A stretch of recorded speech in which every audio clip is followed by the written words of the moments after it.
తిప్పే కారు ఇలా తిప్పే వెళ్ళిపోయాము. కొంచెం పిలిచారు కూడా అసలు నిమిషం కూడా ఖాళీ లేకుండా ఉన్నాను.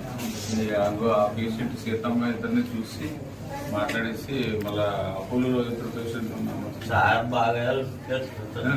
నీకేమి నువ్వు టెన్షన్ ఏమవుతావు?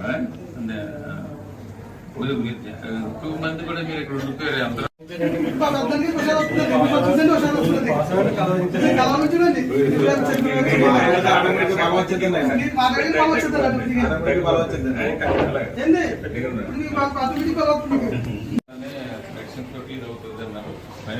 చూసి కొద్దిగా